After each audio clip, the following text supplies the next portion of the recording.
Up to Capitol Hill now, it's Congressman Russ Fulcher of Idaho, Republican of Idaho, Energy and Commerce and Natural Resources Committee, joining us from the Cannon Rotunda. Good morning to you, sir. Good morning, John. Thanks for having me on today. Thank you, sir. I wanted to lead with the latest when it comes to the budget reconciliation process. The lead story in Punchbowl News today, House Republicans racing to show budget progress amid Senate pressure. Can you just bring us up to speed on where we are? Yeah, I think what's going on is people are trying to figure out ways to truly change the trajectory for spending over the long term.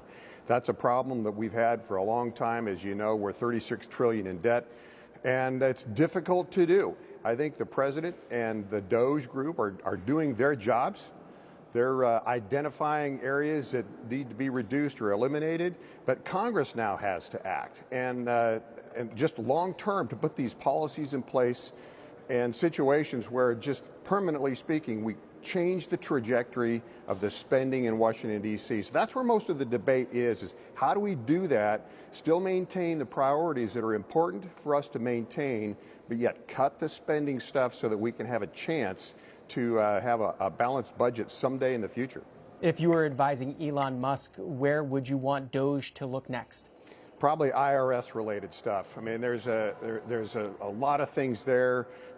There's also the Medicaid area where there needs to be some changes. We know that there's a lot of fraud going on in that area. We know that there are excess dollars being spent that shouldn't be. There's a couple of right places. He's already going after the USAID stuff and the foreign policy and the dollars that are leaving the country. Now let's go after the fraud that's going on within the country, and I think that he's going to find a lot of stuff there. You mentioned the IRS revenue collection. Can we go to your KEEP Act? What is the KEEP Act? Yeah, so KEEP Act is keep each and every penny. And the idea behind that is to eliminate federal income tax on overtime pay. And that was a bill that we released last year. Didn't get a lot of traction, but now with President Trump, he's caught on to that. He's got onto that message. And what we want to do is we want to encourage work. We want people to be able to keep more of what they earn. And especially in this post-COVID world, there's a real problem with that. The idea, of course, is that if you keep more of what you earn, you're going to spend that money, you're going to invest that money, and you're going to do it more efficiently than some government program. And so that's what the idea is. It's similar to the no tax on tips that the president has come out with, but now he's supporting both of those, and we're excited. We hope to be able to put that in the reconciliation package and just reward work and people willing to take that initiative. When you say it's similar to the no tax on tips, what's the major difference? Well, with a no tax on, it's difficult to put a number, like a cost or a benefit on those things. But what we do know is that when people are able to drive more of what they earn and be the decision makers on where their money goes, it's more efficiently spent and invested. So the no tax on tips is something the president came out with, and you know, that frankly the idea on the no tax on overtime pay for federal income tax, that came through our office, and but the president has embraced both, so we feel good about that. Congressman, since you're joining us on a Friday at 8:30 a.m. Eastern, the first Friday of the month, let me ask you about the unemployment situation in this country. The BLS report just coming out a few minutes ago. Payroll employment rose 143,000 in the month of January. The unemployment rate edged down to 4%. What's your reaction to those numbers? Well, a couple things. First of all, I want to make clear that our KEEP Act, the no tax on overtime pay, it does not impact the payroll tax. So your Social Security, your Medicare, all of that is untouched.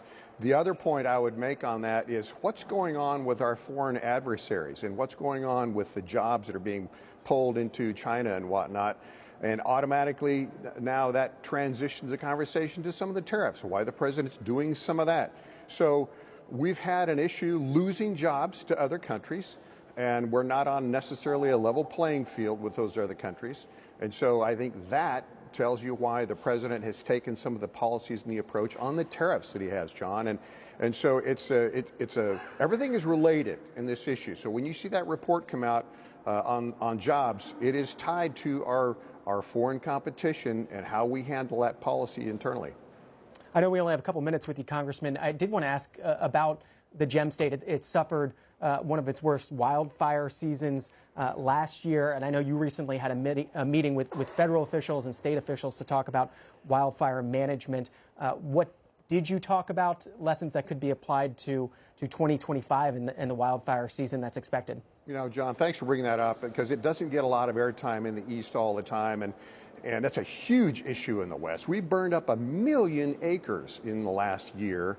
It's mostly on federal land. We have a tremendous amount of federal land, and the reason is it's simply not managed. You heard about all the Southern California fires. Well, that happened because they didn't have their water management right. In Idaho, it happened because we didn't manage the fuel load. We're not doing the logging and the clearing and the clearing of the brush and whatnot. So lightning strikes hit these vast open areas, and it just turns into fire. So what we tried to do is get the Forest Service, the BLM, the State Department of Lands, local loggers, stakeholders, everybody at the table to try to address that, figure out how to work together, because no one entity, especially the federal government, has the resources to stop this.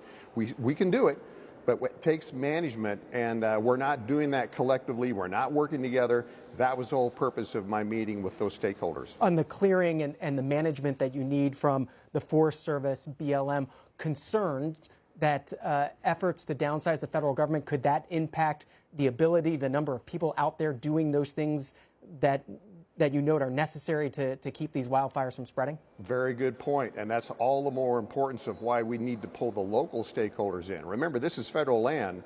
They kind of act like a landlord, but they're overwhelmed. They don't have the resources now, and likely with the spending trajectory going down, they're going to have less. And so that means they have to rely on the state.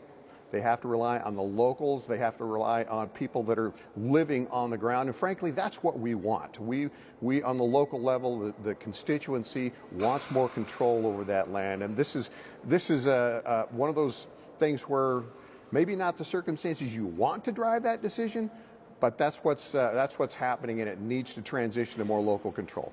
Final minute, Congressman Fulcher, what else are you working on today on Capitol Hill?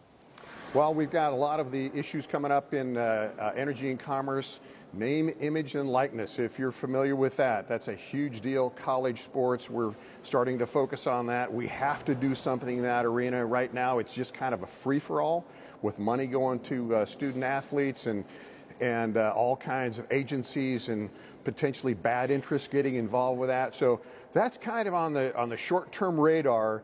Different topic entirely, but an important one. We want to save college sports and don't typically like the federal government to get involved with that. But you know what? Right now, we kind of need to, because there's a lot of bad stuff going on there. Congressman Fulcher, let's have you on again down the road to talk about that issue and others that you're working on Capitol Hill. Four-term Congressman, member of the Energy and Commerce and Natural Resources Committees.